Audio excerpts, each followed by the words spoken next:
The island still exists. It appears on old maps, faint and unremarkable, surrounded by water that looks calm from a distance. No warning signs, no dramatic markings, just land, sea, and silence. But after the war ended, something changed. Boats were told to stay away. Fishermen were quietly redirected. Locals learned not to ask questions.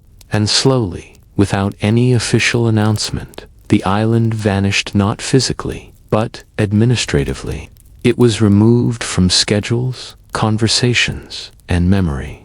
No one was allowed to visit. During World War II, the island had been ordinary, a quiet place with a small population.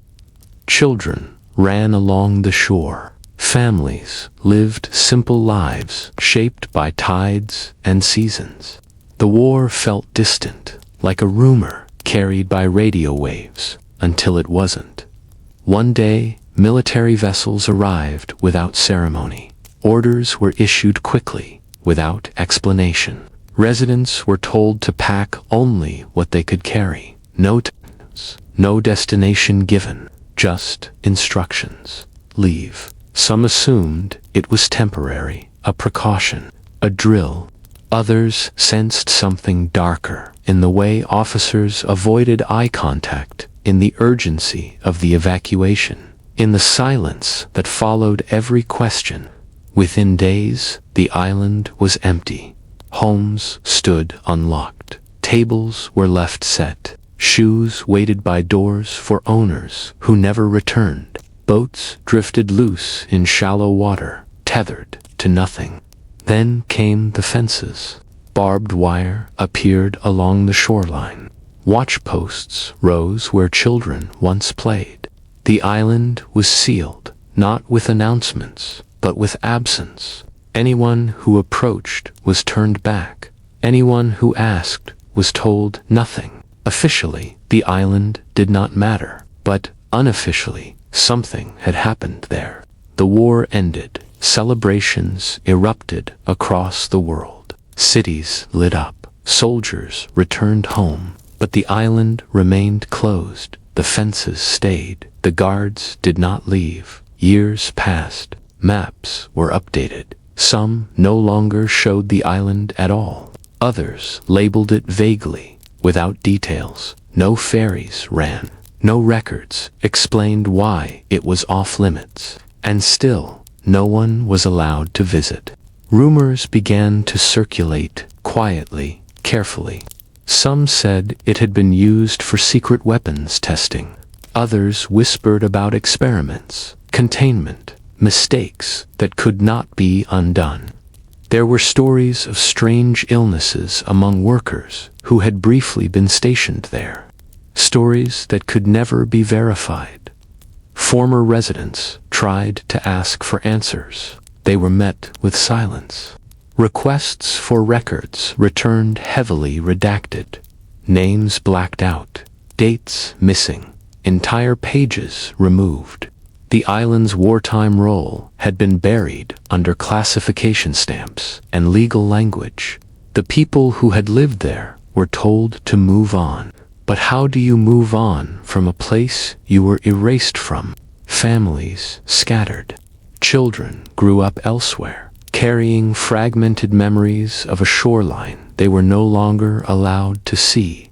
Parents aged with unanswered questions. Some died never knowing why they were forced to leave, or what became of the homes they built. The island became something else entirely. Not a place, but a question. Occasionally, someone claimed to have seen it from afar. A silhouette on the horizon, lights flickering where no one should be, structures decaying slowly under salt and wind, untouched by time because no one was permitted to touch them. Governments changed, wars came and went, technology advanced, satellites mapped nearly every inch of the planet. Yet the island remained unreachable, and the silence surrounding it grew heavier with time. because whatever had happened there during the war was not just dangerous, it was inconvenient. It did not fit into victory narratives or commemorative speeches. It required forgetting, not remembering. And so the island stayed closed. Not to protect the public from the island, but to protect history from questions. The island was never meant to be remembered. That much became clear to the men who were sent there after the evacuation. They arrived under orders that emphasized obedience over understanding. No insignia, no personal journals, no letters home that mentioned location. Everything about their assignment was designed to be forgettable. And yet, nothing about it was. The work began quietly. Temporary structures went up where homes once stood. Laboratories replaced kitchens. Barracks rose beside schools. The land was repurposed, reshaped, and stripped of anything that suggested civilian life had ever existed there. Some of the men believed they were there to help end the war faster. That belief made the silence easier to accept. If what they were doing saved lives elsewhere, then secrecy was a small price. But as weeks turned into months, doubts grew. Equipment arrived under heavy guard. Materials were sealed, labeled in codes no one explained. Protective gear became mandatory, even when there was no visible danger. Instructions were vague, but consequences for disobedience were clear. Don't ask, don't record, don't discuss. Accidents happened. They were never called accidents. Reports used softer words: incidents, irregularities. Men fell ill without explanation. Skin rashes that didn't heal. Fevers that came and went. Fatigue so deep it felt permanent. Medical officers kept notes. Those notes never left the island. When someone became too sick to work, they were transferred off the island immediately. No goodbyes, no follow-up.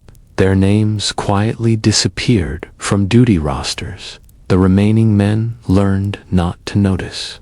The war outside pressed on. News arrived late and filtered. Victories were celebrated with restraint. Losses were acknowledged in silence.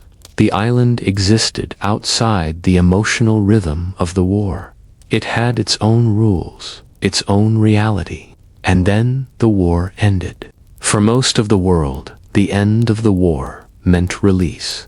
Soldiers returned home. Factories slowed. Governments shifted from urgency to reconstruction.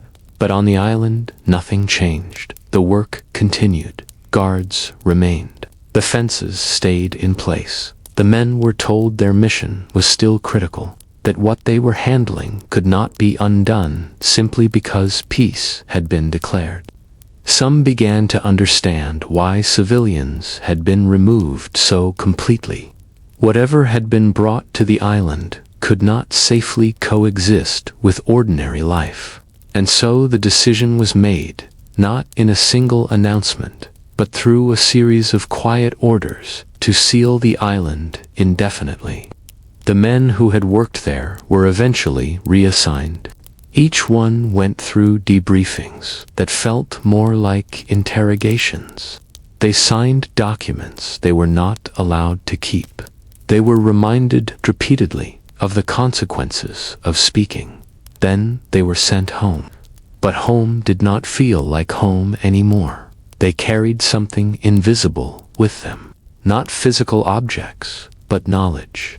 Experiences that could not be shared. Questions they were trained never to ask out loud. Some tried to tell their families they had been stationed somewhere coastal. Others said nothing at all.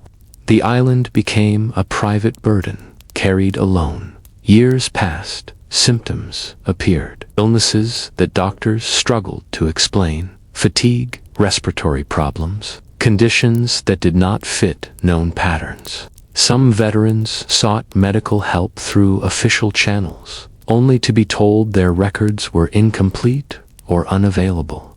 The island did not exist in their files. Families watched loved ones decline without understanding why. Spouses learned not to ask about the war. Children sensed that certain questions led nowhere. And still, the island remained closed. Occasionally, government officials debated reopening it. Each time, the conclusion was the same: too risky, too complicated, too many unknowns. So the fences stayed. Nature began to reclaim the land. Buildings decayed, equipment rusted, the sea eroded the shoreline. From a distance, the island looked peaceful, again almost normal. But normal was an illusion, because whatever had happened there had altered more than just the land. It had altered lives, families, futures, and the silence that surrounded the island was no longer just about secrecy. It was about containment. By the time questions were finally asked out loud, most of the people who had answers were already gone. Former residents aged quietly in towns far from the sea. Their children grew up hearing fragments of a place that no longer welcomed memory.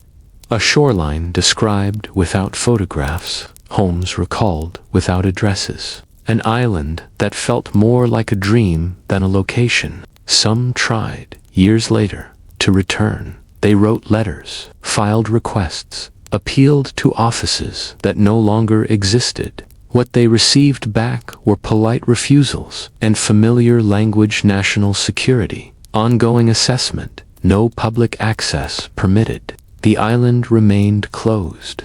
Former workers, too, carried their own version of the silence.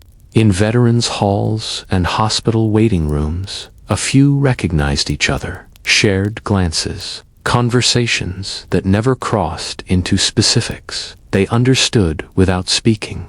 They had all signed the same promises. When declassified documents finally began to surface decades later, they were incomplete. Pages missing, entire sections blacked out, names removed. The island was referenced indirectly, cautiously, as if even on paper it resisted being described. Historians pieced together what they could.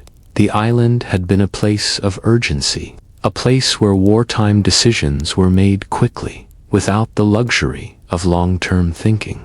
A place where the line between necessary and dangerous blurred under pressure to end a global conflict. Some truths could be inferred, materials that were new, processes not fully understood at the time, risks accepted because there seemed to be no alternative, but full confirmation remained elusive, and perhaps that was intentional. Because reopening the island physically or historically meant reopening accountability. It meant acknowledging that entire communities were displaced without explanation, that workers were exposed to hazards they never consented to fully, that silence was chosen over transparency even after the war was won. The island became a symbol of that choice. Not marked by monuments, not included in textbooks, but present in the lives it quietly shaped. In later years, satellite images revealed its outline clearly, the land untouched by development, buildings frozen in slow decay, nature reclaiming what had been taken from it. Some saw this as closure, others saw it as unfinished business. Because the island was not dangerous anymore, not in the way it once had been. Technology had advanced, knowledge had grown. What remained was memory, and memory, unlike materials or structures, cannot be contained behind fences. Families still wonder what their grandparents lived through. Veterans still carry knowledge they were trained never to share. And the island still sits there, surrounded by water, asking nothing but explaining everything. History often tells us what happened, But places like this remind us of what was deliberately left unsaid. That victory came with costs that could not be celebrated. That progress sometimes required forgetting. And that some locations are not closed because they are empty but because they are full of things we are not ready to face. The island does not need visitors. Its story exists in absence, in the maps that removed it, in the letters that were never answered, in the silence that lasted longer than the war itself. And perhaps that is why, even now, no one is allowed to visit.